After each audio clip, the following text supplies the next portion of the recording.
René Henry Manusardi. El arquetipo angélico de la insurgencia. Sí, desde un punto de vista fenomenológico, observamos que tiene en común la figura de San Miguel Arcángel con la del sujeto radical, llegaremos sin duda a la conclusión de que se trata del fenómeno de la insurgencia.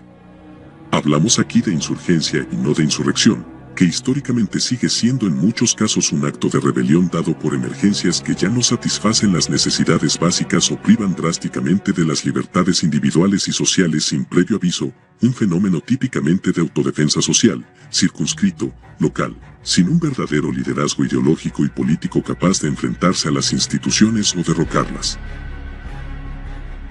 Tampoco nos referimos al espíritu teórico y metapolítico de la insurgencia, vista como una estrategia a largo plazo, un método desestructurador y, finalmente, un movimiento del pueblo capaz de derribar drásticamente un poder desigual de opresión civil e injusticia social, en el que subyace una dirección ideológica clandestina o al menos de oposición al sistema, que pasa progresivamente del ejercicio de las reglas democráticas al de la lucha violenta, armada y no convencional.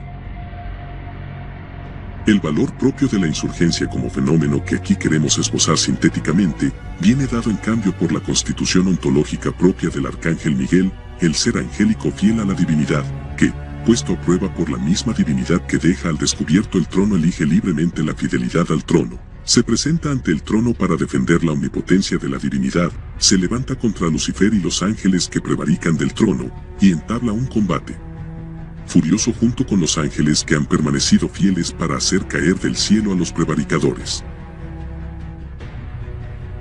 Desde un punto de vista fenomenológico, por tanto, podemos señalar 4 momentos que caracterizan dinámicamente el tema del alzamiento: la prueba de la tentación, la elección de la fidelidad, el ímpetu del alzamiento, la vehemencia de la lucha destinada a la propia salvación, aspecto soteriológico, y la victoria segura, aspecto teleológico.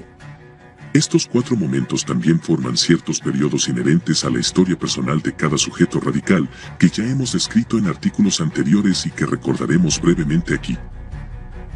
El sujeto radical y su doble negro, el Doppelgänger.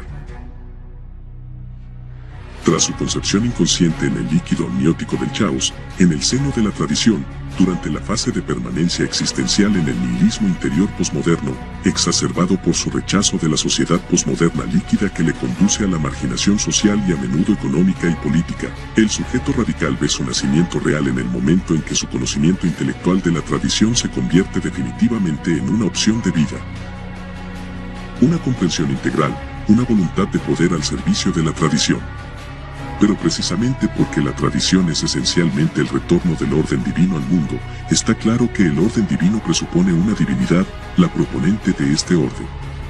De ahí que, en una escansión más o menos larga del orden temporal, en la conciencia del sujeto radical, en el fondo de su alma, se abra una puerta hacia lo superior, se desvele el espíritu, esa estancia del alma humana donde lo divino se hace presente, y donde percibe intuitivamente, de diferentes maneras y para él, esa presencia viva que habla a su conciencia y le pide que la siga.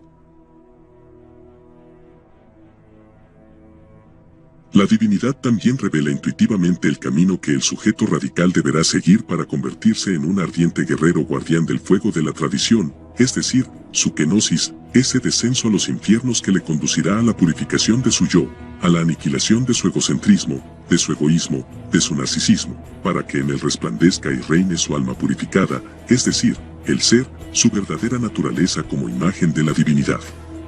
Llegados a este punto, el sujeto radical es puesto a prueba, es libre de elegir si seguir la voz y la luz de lo divino y, así, proceder valientemente al salto en el descenso de los infiernos, o si perseguir la voz de su propia carne, vivir narcisistamente las pequeñas satisfacciones humanas de su luz reflejada y, así, ponerse al servicio consciente del Señor del mal, retrocediendo y sumergiéndose en el líquido de la posmodernidad, para vivir como el doble negro, el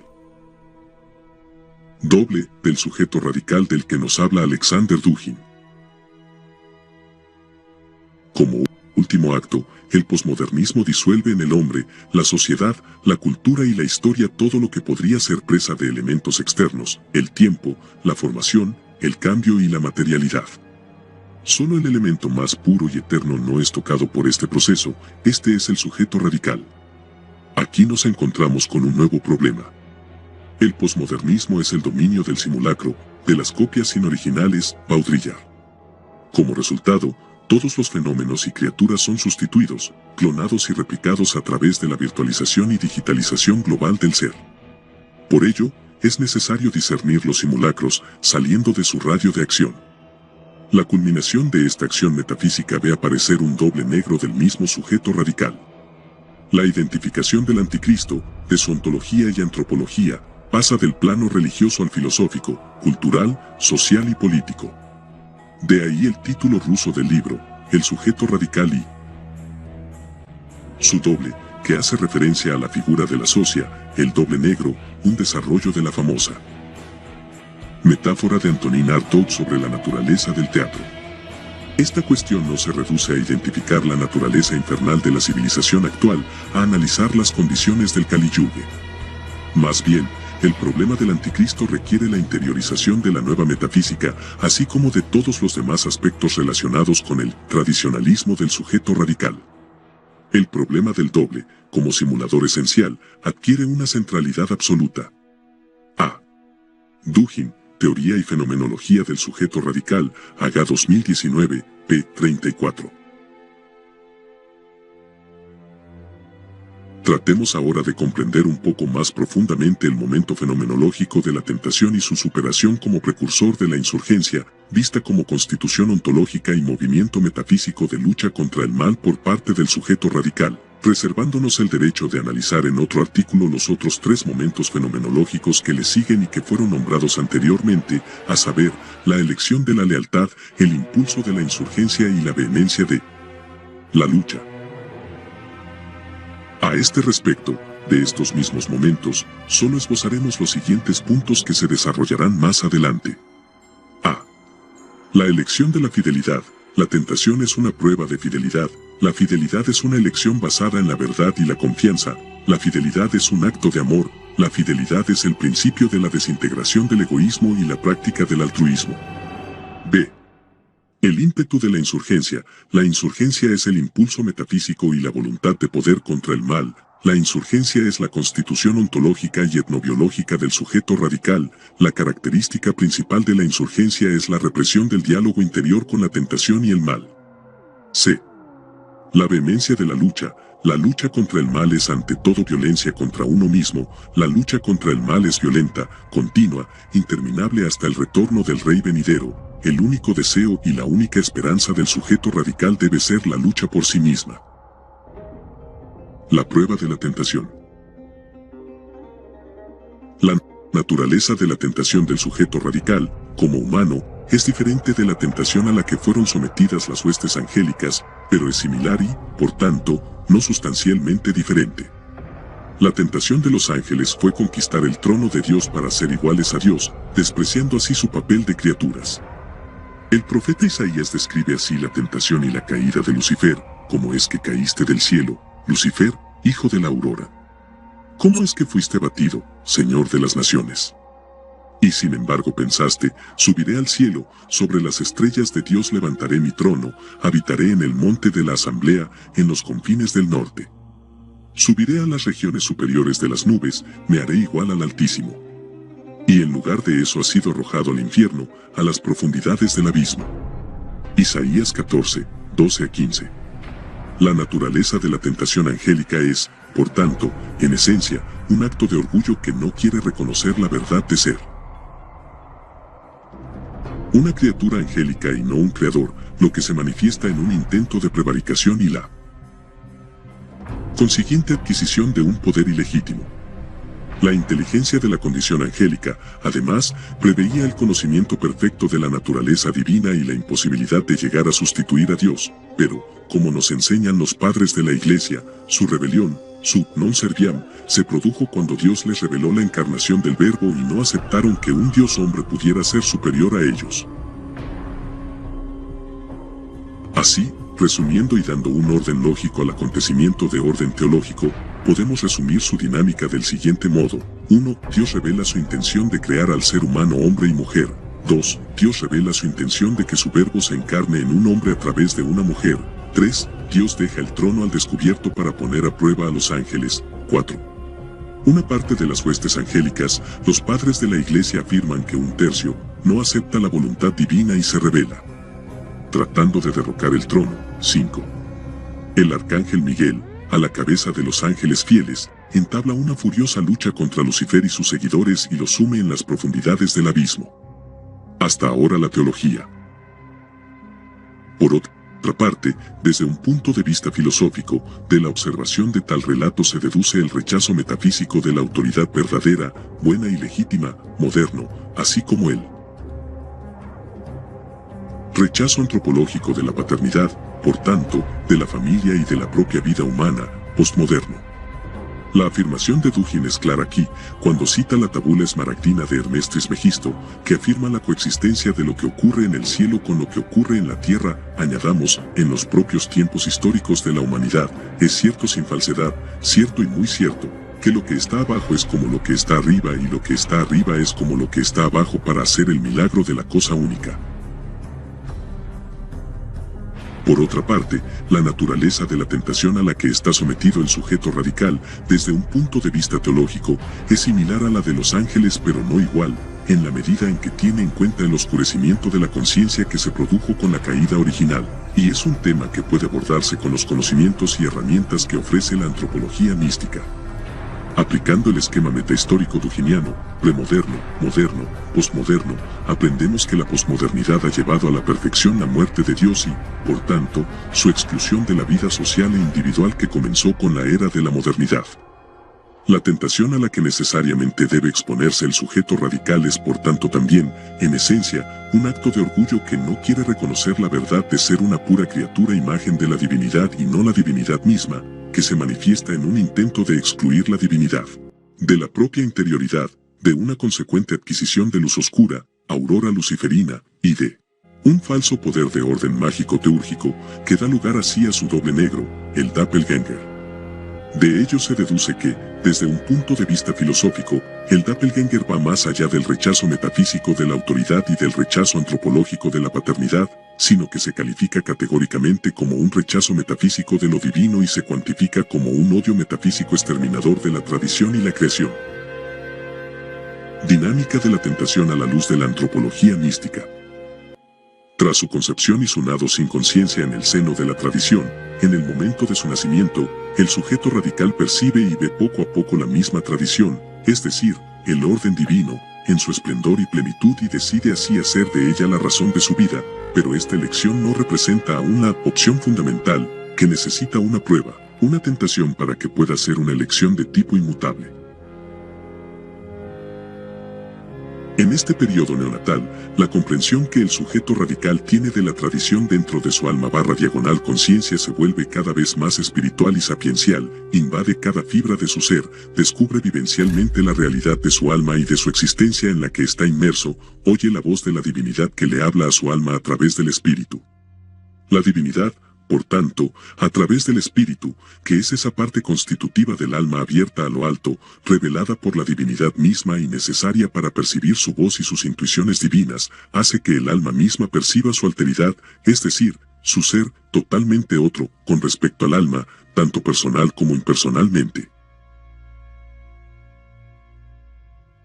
Posteriormente a tales acontecimientos, debido a la fidelidad del alma, la divinidad provoca una ruptura espiritual en el alma misma, así el alma tiene una experiencia de Satori, visión intuitiva de la esencia luminosa de su propia naturaleza, el Brahman transmite al Atman un torrente de su luz eterna, Dios Padre comunica al alma la percepción viva de ser su imagen de luz, precisemos su imagen, no su semejanza, que presupone la vida sobrenatural de la gracia, es decir, la amistad con Dios que nos ha sido dada por la sangre de Cristo. El principal efecto del alma en las experiencias de Satori es ver desaparecer la percepción psicológica de su propia individualidad, el alma se siente Dios y en algunos casos el alma misma sigue pronunciando la palabra yo soy ininterrumpidamente, quedando totalmente absorbida por ella. Y Y es precisamente después de estas experiencias sublimes cuando el alma es puesta a prueba, la divinidad hace que el alma se dé cuenta de que estas experiencias no son más que un puro regalo para liberarla en el doloroso camino de la quinousis, de la purificación en el descenso a los infiernos al que está destinada, necesario para destruir el egoísmo, la máscara y el narcisismo del yo, para hacer surgir en todo su esplendor la luz divina de su alma, del sí mismo, que, como el cuerpo y la mente, es prisionero de la asfixiante garra de los vicios capitales. En este punto el alma se enfrenta a una elección, su opción fundamental, así como a la tentación muy fuerte de detenerse en la fruición del Satori, que, en cualquier caso, se irá enrareciendo cada vez más hasta desaparecer. El alma, conmocionada y puesta a prueba, debe elegir entre permanecer infantilmente apegada al don recibido dándose mil justificaciones de orden intelectual, creyéndose una encarnación de la divinidad y su avatar, o confiar en la divinidad misma mediante una fe apoyada en la razón y el abandono total a su voluntad. En este discriminante, en este sí o no a lo divino, en el sentido sobrehumano de esta tentación, quedará marcado para siempre el destino del alma elegida, o será plenamente ese sujeto radical destinado a convertirse en el guardián del fuego sagrado de la tradición y en su ardiente guerrero, o será el doble negro, el mono del mismo sujeto radical, seguidor del anticristo y de sus hordas infernales. El drama de esta prueba, de esta tentación, no debe desanimarnos. Como dijo San Agustín, dos amores han fundado, por tanto, dos ciudades, el amor a uno mismo hasta el desprecio de Dios ha engendrado la ciudad terrenal, el amor a Dios hasta el desprecio de uno mismo ha engendrado la ciudad celestial. Una, la ciudad terrenal, se glorifica a sí misma, la otra, la ciudad de Dios, se glorifica en Dios, una está dominada por el ansia de dominar, la otra por el deber de servir, una en su poderío ama su propio poder, la otra lo pone en Dios, una, necia creyéndose sabia, no ama a Dios, la otra, dotada de verdadera sabiduría, rinde el debido culto al Dios verdadero. Decid. Day 14, 28. Por lo tanto, quien es elegido para ser un sujeto radical no puede dudar de qué lado estar y a qué lado pertenecer.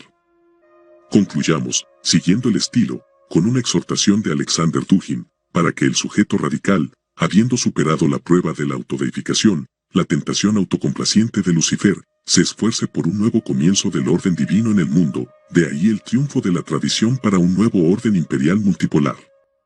Los clásicos del tradicionalismo y de la revolución conservadora han descrito las estrategias y los métodos de una revuelta contra el mundo moderno. Este mundo, sin embargo, casi ha dejado de existir, sustituido por el mundo posmoderno. Hablando en el reino de la cantidad y los signos de los tiempos, de las grietas en la gran muralla y de la apertura del huevo del mundo desde abajo, René Guénon anticipó el problema metafísico de la gran parodia, es decir, lo posmoderno. Y Boole, concabalgando el tigre y su idea del hombre diferenciado, indicó la instancia que resistirá la prueba de la disolución final. Moeller van den Braak propuso a los conservadores que luchaban contra la revolución dirigirla, asignándole otro fin, la resurrección de lo sagrado. Hoy, en el proceso de transición al posmodernismo, es necesario dar el siguiente paso, desarrollar una estrategia de rebelión contra el mundo posmoderno. Adaptando el tradicionalismo a las nuevas condiciones históricas y culturales, no tanto para